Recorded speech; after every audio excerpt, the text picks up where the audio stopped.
This is John Gever with MedPage Today in New Orleans for the American Society of Hematology annual meeting. Hydroxyurea is well known to be an effective drug for pain associated with sickle cell disease, but studies have shown that many adults with the condition don't receive the drug. Whether this is also true in children isn't known. Dr. Amanda Brandow of Children's Hospital of Wisconsin in Milwaukee set out to fill that knowledge gap. Currently, there are no data on the utilization of hydroxyurea in children with sickle cell disease, and then no data on barriers to its use in children. In addition, the National Heart, Lung, and Blood Institute published indications for the initiation of hydroxyurea in children and adults in 2002. These guidelines state hydroxyurea should be started in patients with quote-unquote frequent pain episodes. However, there are no data on how providers actually define frequent pain in general and how this definition is used to recommend hydroxyurea for children. So in addition, emerging sickle cell disease pain literature reveals that majority of pain that both adults and children experience is actually managed at home, and often patients don't come to the hospital for medical care. So whether providers incorporate pain managed at home into their definition of frequent pain and use this as criteria to start the drug is not currently known on a national level. So to address these important gaps in knowledge, we conducted a web-based pilot-tested cross-sectional survey of members of the American Society of Pediatric Hematology-Oncology, the largest professional society for pediatric hematology-oncology providers. Some of the findings were surprising and even disturbing. Almost all providers reported that they felt hydroxyurea was effective or very effective for the prevention of pain, and about a quarter of providers had greater than 30% of their children on hydroxyurea. We found over half of providers actually incorporated pain children experienced at home into their definition of frequent pain, and about almost half included pain at home as criteria for prescribing hydroxyurea, which is an important reflection of the emerging sickle cell disease pain literature in both children and adults.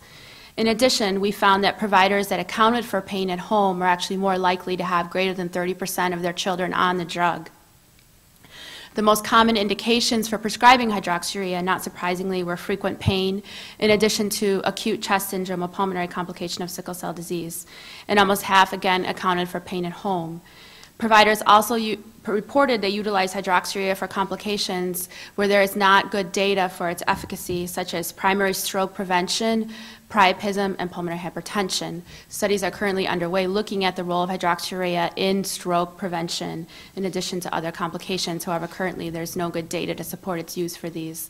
About a quarter of the providers reported that greater than 20% of patients actually refuse hydroxyurea when it is offered to them.